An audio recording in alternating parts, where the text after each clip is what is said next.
Luke 18:1 சோர்ந்து போகாமல் எப்போது ஜெபம் பண்ண வேண்டும் என்பதை குறித்து அவர்களுக்கு ஒரு உவமை சொன்னார்.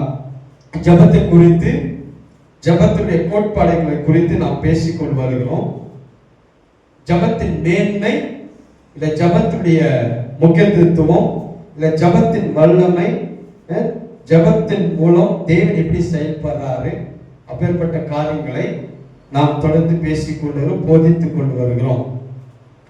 ஒரு ஜெபமே என்பது ஒரு கோட்பாடு, the principles of prayer. இதை நாம் புரியும் போது, இதை அறியும் போது, ஜெபம் 100% நீங்க செய்யற எல்லா ஜெபத்திற்கும் பதில் உண்டு. இன்னைக்கு அநேகர் ஜெபிக்கிறோம், ஆனா ஜெபத்திற்கு பதில் இல்லை. அதனால்தான் போன வாரம் என்ன சொன்னா, you can change your world by changing your word. வார்த்தை நீங்க மாத்தினா உங்க உலகத்தை நீங்க மாத்தலாம். ஏன்னா வார்த்தை என்பது ஒரு உலகம். இது நல்லா புரிஞ்சுங்க. வேர்ட் என்பது is a world. புரியுதுங்களா? உலகங்கள் தேவனுடைய வார்த்தையினால் உண்டாக்கப்பட்டது. அப்போ இங்க காணப்படுகிற எல்லாம் எதெல்லாம் உருவாக்கப்பட்டது? வார்த்தை. அப்ப வார்த்தை அப்படின்னாவே அது ஒரு உலகம். இன்னைக்கு பார்க்கிற உலகம், பார்க்காத உலகம், காணப்படுகிறது, காணப்படாதது எதுவா இருந்தாலும் அது வார்த்தையிலிருந்து வந்த உலகம். அதனால்தான் உலகங்களை தேவனுடைய வார்த்தையினால் தாங்குகிறது. அப்போ அந்த you can change your world by changing your word. அந்த வேர்டை குறித்து போன வாரம் நீதிமொழியில் இருக்கிற அத்தனையும் வார்த்தை, உங்களுடைய வார்த்தை யாரெல்லாம் அது புரியணும்னு தெரியல, எவ்வளவு வல்லமை இருக்குது நான் காண்பித்தேன்.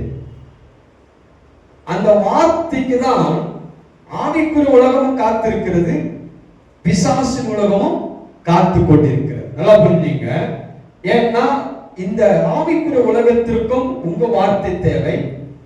இந்த fallen angels அவர்களுக்கும் உங்க வார்த்தை தேவை. அதுதான் ஒரு பிரச்சனைக்கு வேறு எங்கன்னா வார்த்தை தான். எந்த பிரச்சனை இருக்கலாம், அது ஃபேமிலி ப்ராப்ளம் இருக்கலாம், இல்ல கடன் பிரச்சனை இருக்கலாம், வியாதி பிரச்சனை இருக்கலாம். எல்லா பிரச்சனைக்கு ரூட் வார்த்தை தான் இருக்கும். அந்த ரூட் எது? வார்த்தை. அதனால அந்த பிரச்சனைக்கான ரூட் வார்த்தை சரி பண்ணிட்டா உங்க வாழ்க்கையில பிரச்சனை இருக்காது. இது நிறைய சபை, நிறைய பேருக்கு தெரியாது, நிறைய விசுவாசிகளுக்கு தெரியாது. சும்மா பேசணும் இல்ல, இந்த வார்த்தை என்ற அந்த உலகத்துக்குள்ள போயிடும் உங்களை. வார்த்தை என்பது ஒரு உலகம். ஆனால் தான் தேர்ந்தெடுக்க ஒரு உரிமை கொடுத்தார். பிரேயர்ல choose the word அப்படின்னு போன வாரம் பார்த்தோம்.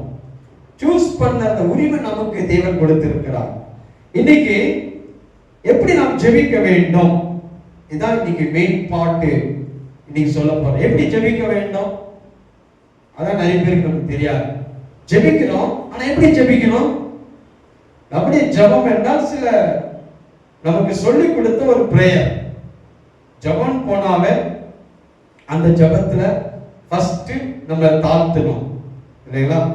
தாழ்த்தணும். அந்த தாழ்த்துகிற ஜெபமே தப்பா பண்ணி சொல்லி கொடுத்துட்டாங்க. தாழ்த்துகிற ஜெபம் என்பது, ஆண்டவரே நான் ஒண்ணு இல்ல, நான் பாவி, நான் ஒரு புழு பூச்சி, நான் தூசி, நான் ஒரு குப்பை அப்படின்னு தாழ்த்தி ஜெபம் பண்ணிட்டான். இன்னைக்கு நிறைய ஆவிக்குரிய ஜெபத்தை எப்படி ஜெபிக்க ஆரம்பிப்பாங்க. ஆண்டவரே நான் ஒண்ணு இல்லப்பா, நான் ஒரு தகுதியற்றவன், நான் ஒரு பாவி, நான் ஒரு நீசன், நான் ஒரு புழு, நான் ஒரு பூச்சி, என்னையே தாழ்த்துக்கிறேன். அது ஜெபம் கிடையாது. அது தாழ்மையான ஜெபம் கிடையாது. அது ஜெபம், அது ரிஜெக்டட் பிரேயர். எப்பலாம் நீங்க உங்களை தாழ்த்தி ஜெபிக்க ஆரம்பிக்கிறீங்களோ அந்த ஜெபம் பரலோகம் உங்களுக்கு ரெஸ்பான்ஸ் பண்ணாது. சரிங்களா? பரலோகம் இவனுக்கு உரிமை கொடுத்திருக்கிறோம். பிள்ளை வந்து உங்க முன்னாடி முழங்கால் படிட்டு கெஞ்சி மன்றாடி கேட்டாதான் தருவோமா? நாம தருவோமா? அப்படி எதிர்பார்க்கிறது இல்லை. பிள்ளை கேட்பதற்கு முன்பாக சில பேர் எல்லாம் வாங்கி கொடுத்துடலாம் இல்லைங்களா? பிள்ளைங்க நல்லா பிடிக்குமா ஆல்ரெடி முன்னாடி சில பிள்ளைகள் கேட்டு வாங்கி கொடுக்கிறோம். அப்போ அவர்கள் கேட்பதற்கு அவங்க உரிமை உண்டு. அவன் கெஞ்ச அவசியம் இல்லை. அவன் தன்னை தாழ்த்தி நான் ஒரு உன் பிள்ளையா இருக்க தகுதி இல்லை அப்படின்னு நம்ம இடத்துல கேட்பதற்கு தகுதி கிடையாது. அவன் பிள்ளை உரிமை. He has a right to ask. அப்போ பிரேயர் கூட நீங்க முதல்ல தாழ்த்தி ஜெபம் என்பது உங்களை டீக்ரேட்டா பண்ணுது பிரேயர் கிடையாது. உங்களே ஒண்ணு இல்லை, I am nothing அப்படின்னு, I am sinner அப்படின்னு பாவிகள் ஜெபத்தை கர்த்தர் பண்ண மாட்டாரு, கேட்கவே மாட்டார். நீங்க ஃபர்ஸ்ட் நான் ஒரு பாவி ஆண்டவரே சமூகத்துல வந்திருக்கிறேன், நான் ஒரு பாவி பிரதான பாவி அப்படின்னு நீங்க ஆரம்பிச்சாவே அந்த ஜெபத்தை கேட்கப்படாது. அதுக்கப்புறம் நீங்க என்னன்னா பேசலாம், எவ்வளவு நேரமாவது ஜெபிக்கலாம், 3 மணி நேரம் ஜெபிக்கலாம், அதெல்லாம் ஜீரோ. ஏன்னா ஒரு ஃபர்ஸ்ட் ஸ்டெப் உங்களை என்ன பண்றீங்க, நீங்க பாவி ஜெபத்தை ஏறெடுக்கிறீங்க. அந்த பாவி ஜெபத்தை கர்த்தர் என்ன பண்ண மாட்டாரு, கேட்க மாட்டார். அதனால்தான் தாழ்த்துகிற ஜெபம்.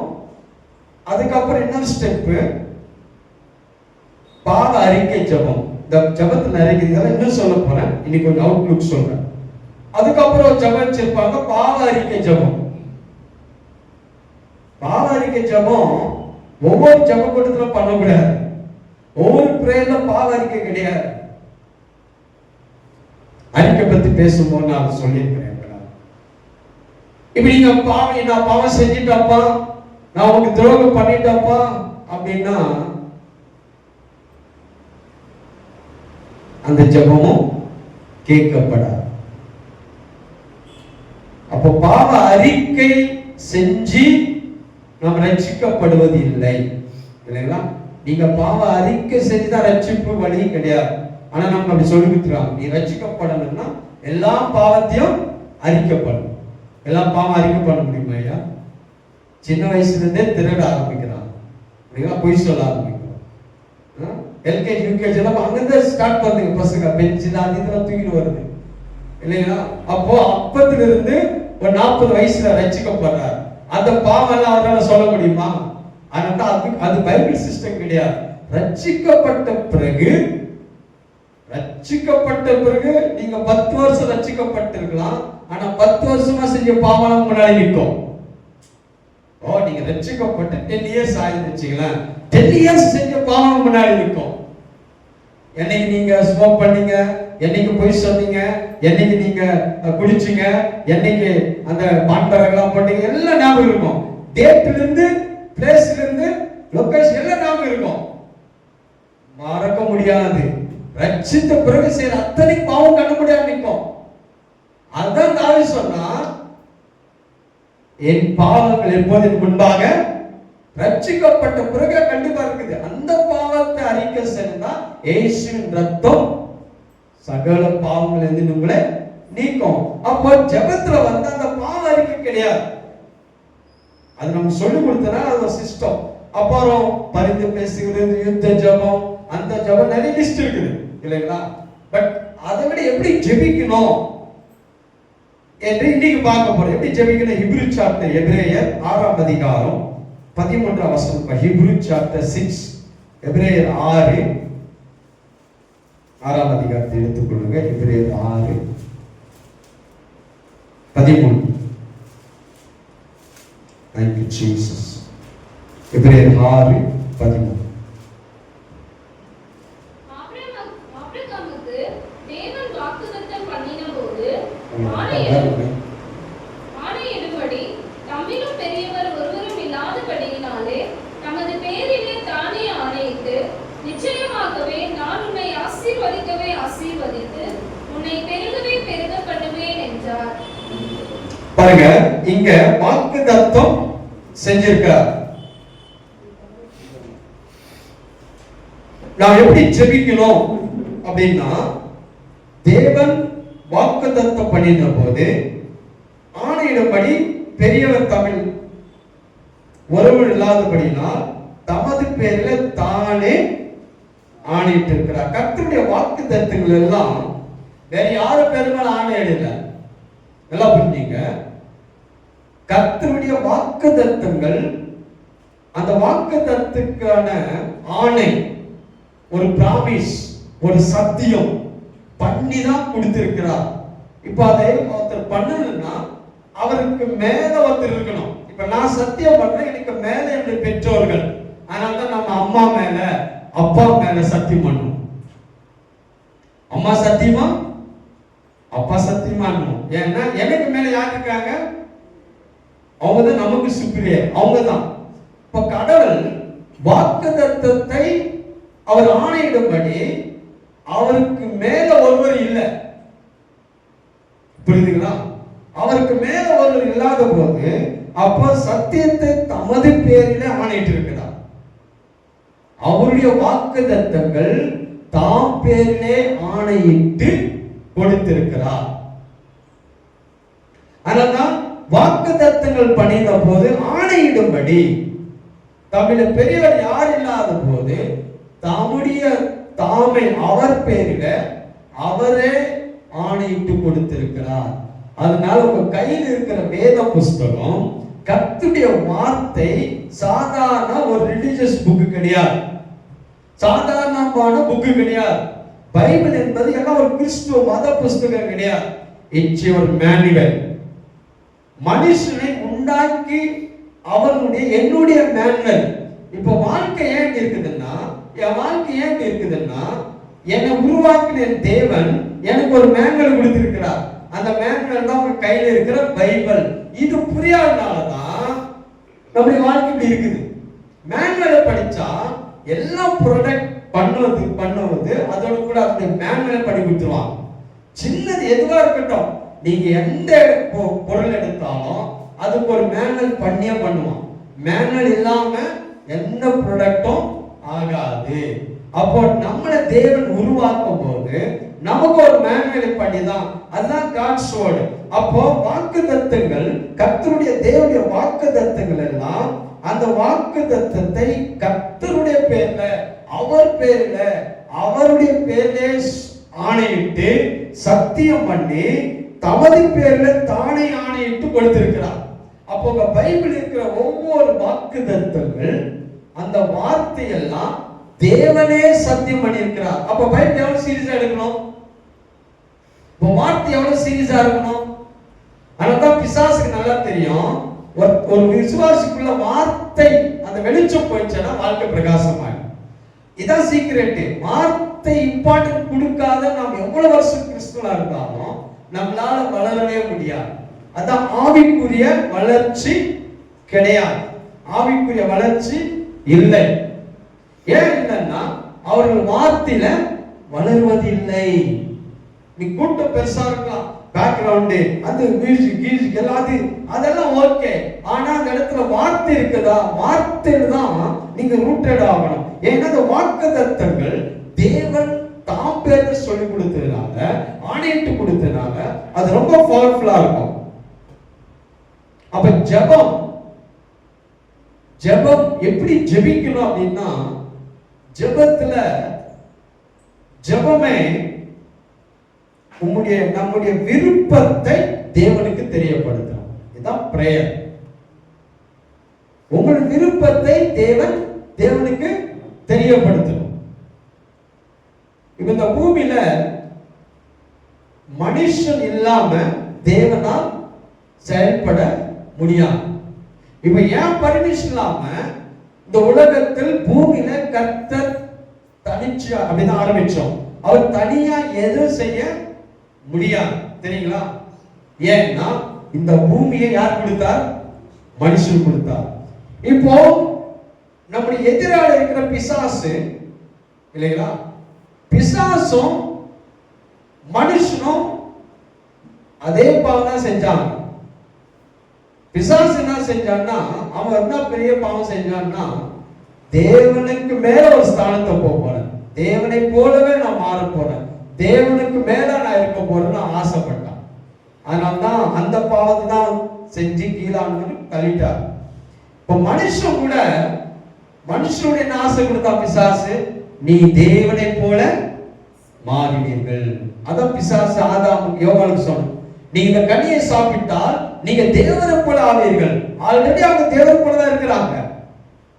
அதனாலதான் மனுஷனுக்கு கடவுளை போல ஆயிட்டா நல்லா இருக்கும்.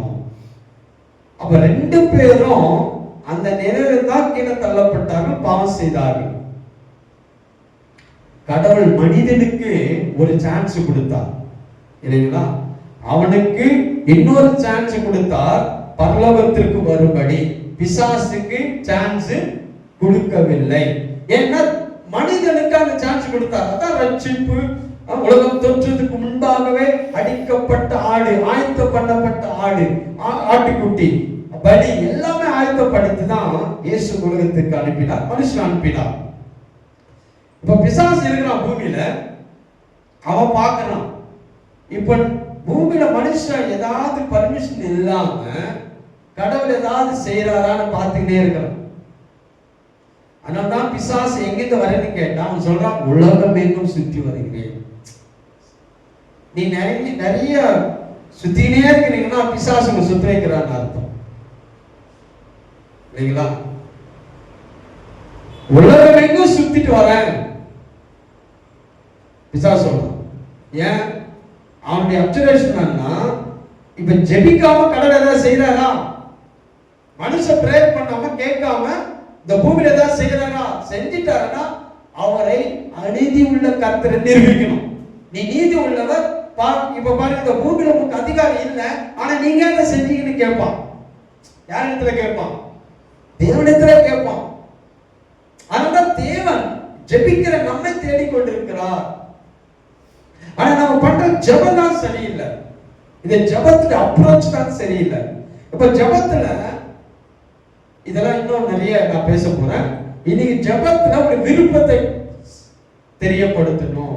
உங்க ஜெபம்ல ஒரு விருப்பத்தை ஆண்டவர் சொல்லணும் இல்லைங்களா? விருப்பத்தை சொல்ல சொல்ல அப்ப ஆண்டவர் என்ன பண்ணுவார்னா, என் பிள்ளைகள் அவருடைய விருப்பத்தை சொல்லியிருக்கிறார்கள், இப்போது நான் செய்யணும். அப்போ கர்த்தரிடத்துல பிசாசு வந்து நிற்கவே முடியாது. ஏன்னா அதெல்லாம் கர்த்தர் கேட்கிறார். அப்ப எப்படி ஜெபிக்கணும்? இங்க வாக்குத்தத்தங்கள் எல்லாம் கர்த்தருடைய பேர்ல ஆணையிட்டு இருக்கிறார். பாருங்க, இன்னொரு ஒரு ஜெபத்தை பாருங்க, 2 நாளாகவும் இன்னொருத்தர் ஒரு ஜெபிக்கிறார். 2 நாளாகவும் 6ஆம் அதிகாரத்தை எடுத்துக்கொள்ளுங்க. 2 நாளா செகண்ட் குரானிக்கல்ஸ் 6ஆம் அதிகாரம் 17வது வசனம்.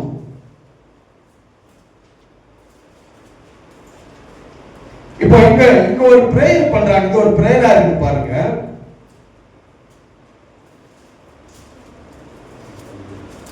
ஆறு 17 2 நாளாகும். இஸ்ரவேல் தேவனாகிய கர்த்தாவே, தேவரீர் உமது அடியானாகிய தாவீதுக்கு சொன்ன உம்முடைய வார்த்தை மெய் என்றும் விளங்குவதாக. பாருங்க,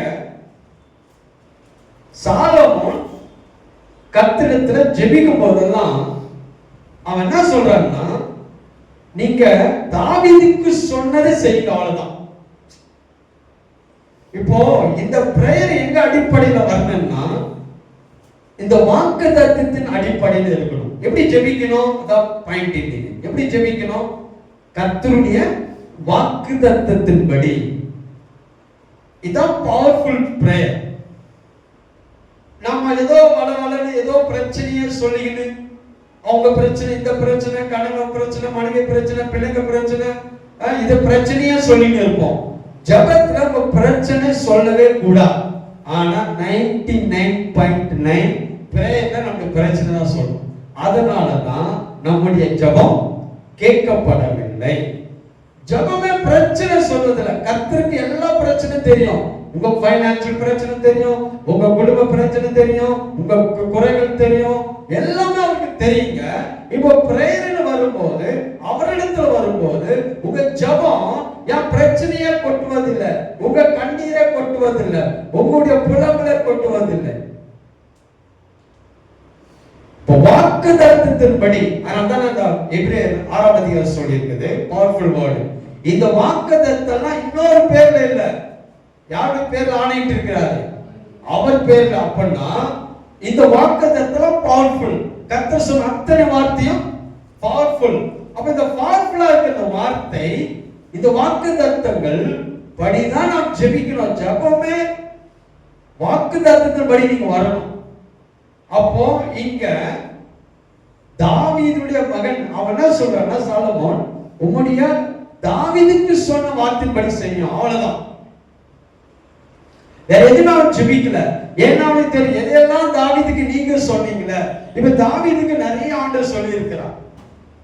ஆனா 150 சங்கீதம் 150 சாங்ஸ் எழுதியிருக்கிறார். அந்த எழுதியிருக்கிற சாங்ஸ் எல்லாம் பாத்தீங்கன்னா கர்த்தர் அவரோடு கூட இருந்து அவர் செய்த பேசின எல்லாத்தையும் கர்த்தரோடு. அதனால தாவீதுக்கு நிறைய வாக்குத்தத்தங்களை கர்த்தர் கொடுத்திருக்கிறார், நிறைய காரியங்களை சொல்லி இருக்கிறார். இப்போ எப்படி ஆரம்பிக்கிறாங்கன்னா, உடைய தாசனாகிய தாவீதுக்கு நீ சொன்னதை உடைய வார்த்தையின்படி எங்களுக்கு செய்யும். ஆனா பிரேயர் உங்க வார்த்தை, தேவனுடைய வார்த்தையின்படி பிரேயர் பண்ணணும். இன்னும் சொல்ல போனா, நீங்க ஜெபிக்கும் போது ஒவ்வொரு இஷ்யூக்கும் ஒரு வாக்குத்தத்தம் உங்களுக்கு வருதா, வசனம் வந்ததுதான் ரைட் கைண்ட் ஆஃப் பிரேயர். பைபிள்ல எல்லாத்துக்கும், எல்லா பிரச்சனைக்கும் வசனம் இருக்கு இல்லைங்களா? கவலைக்கு வசனம் இருக்குது, குறைவுக்கு வசனம் இருக்குது, தோல்விக்கு வசனம் இருக்குது.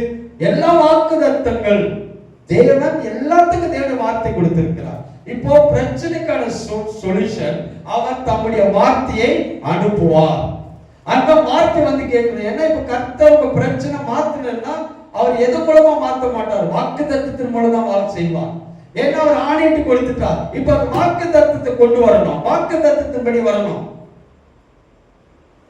இப்போ எவ்வளவு இன்ஃப்ளூயன்ஸ் யூஸ் பண்ணாலும் ஒரு கேஸ் வரும்போது அது அக்கார்டிங் டு லா, சட்டத்தின்படி தான் அவங்க அப்ரோச் பண்ணணும். பரலோக ராஜ்யம் கூட அப்படிதான், இந்த லா படி தான். அதனால்தான் இது கோட்பாடு, பிரேயர் என்பது கோட்பாடு. இப்ப இந்த கோட்பாடு மூலமா தான் பரலோக ராஜ்யம் வேலை செய்யும். இதெல்லாம் நிறைய பிரசங்கம் பண்ண, நிறைய டீச்சிங், இதெல்லாம் கிறிஸ்துவுக்கு தெரியாது. ஜெபிக்கிறோம், ஏதோ ஜபம், அழுது புலம்புறோம், கண்ணீர் விடுறோம், கண்ணீர் விட்டு ஆண்டு கேட்டுருவாரு, உபாசி அதெல்லாம் ஓகேங்க. ஆனா அதெல்லாம் ஒரு லெவல். ஆனா காட்ஸ் ஹை லெவல், பரலோகம் எதிர வேலை செய்யும். நாம் பண்ற அத்தனை ஜபத்துக்கு 100% ஜபம் கேட்கப்படணும்னா இப்ப நீங்க வாக்குத்தத்தம் தான். ஏன்னா அவர் எதை ப்ராமிஸ் பண்ணிருக்காரு, கண்ணீர் விடுங்க நான் செய்வேன் வாக்குத்தத்தம் பண்ணிருக்காரா? ஆனா அதை ரொம்ப நல்லா செய்யணும். நீங்க கெஞ்சி பண்றாடுங்க, அதான் ஒருவேளை துக்கத்தில் இருக்கும் போது நாமளே செய்யறோம், எல்லாம் பண்றோம். பட் பிரேயருடைய மெத்தட் அது கிடையாது. அதனாலதான் இந்த நாம் ஜெபிக்கிற ஜெபம் இன்னும் கேட்கப்படாமல் இருக்கிறது. எவ்வளவு கிறிஸ்துவ ஜெபிக்கிறோம், எவ்வளவு பிள்ளைகள் ஜெபிக்கிறார்கள், ஆனா ஜெபத்துக்கு ஏன் பதில் வரலன்னா, ஜெபம் என்பது வாக்குத்தத்தத்தின் அடிப்படையில. இப்போ அவ்வளவு சாலமோனுக்கு அவ்வளவு வெல்த், அவ்வளவு ஆசீர்வாதம் எல்லாமே கர்த்தர் அவனுக்கு கொடுத்துட்டார். எப்படி கர்த்தர் தெரியுங்களா? அவன் போய் ஆண்டவரே அதெல்லாம் சொல்லல, நீர் உமது தாசனாகிய தாவீதுக்கு என்ன சொல்றாரு செய்யும், அவ்வளவுதான். சிம்பிள் பிரேயருங்க. இந்த உலகத்திலே சாலமோனுடைய போல யாரும் இருந்ததில்லை, வாழ்ந்ததில்லை. உனக்கு முன்பாக உனக்கு அப்புறம் யாரும் இருக்க மாட்டாங்க கடவுளை சொல்லிட்டார். அதனால இயேசு சொல்றாரு, சாலமோனில பெரியவர். இயேசு மாத்திரம் சாலமோனில பெரியவர். இந்த உலகத்தில் எந்த மனுஷனும் சாலமோனோட பெரியவன் இருந்ததுல இருக்கும் போது இன்னும் யாரும் வர முடியாது. சாலமோன் மாதிரி வாழ்ந்த மாதிரி யாரும் வாழ முடியாது. ஏன்னா அவனுடைய வாழ்க்கை, அவன் வெல்த், அவனுடைய சொத்து, அவனுடைய இன்ஃப்ளூயன்ஸ், அவனுடைய மகிமை, அவனுடைய ஞானம். வேற தேசத்து ராஜாக்கள் வந்து கேட்பார்களாம், அவ்வளவு ஞானம். அவன் இருக்கிற ஒவ்வொன்றும் மகிமையான கர்த்தர் அவனுக்கு செய்து கொடுத்தார். இப்ப அவன் அதெல்லாம் எப்படி பெற்றான்னா வாக்குத்தத்தத்தின் அடிப்படையில தான். அதனால அவன் சொல்றான், தாவீதுக்கு என்ன சொன்னதை செய்யும். இப்ப உங்களுடைய ஜெபம், என்னுடைய ஜெபம் என்ன இருக்குன்னா, ஆண்டவரே எனக்கு எவ்வளவு கஷ்டம் பிரச்சனை இருக்குது செய்யுங்க. அந்த நேச்சுரல் பிரேயர் இருக்குது. ஆனா அது கிடையாது. இப்ப கர்த்தர் வாக்குத்தத்தத்தை பண்ணி உங்க கையில கொடுத்திருக்கார். அவர் பேர்ல ஆணையிட்டு சத்தியம் பண்ணி இப்போ கொடுத்திருக்கிற அந்த அந்த வாக்குத்தத்தத்தின்படிதான். இப்போ உங்க ஜெபம் எதற்கு அடிப்படையில் இருக்குன்னா, according to the God's promise. ஜெபம் என்றால் என்ன? எப்படி ஜெபிக்கணும்? வாக்குத்தத்தத்தின்படி ஜெபிக்கணும்.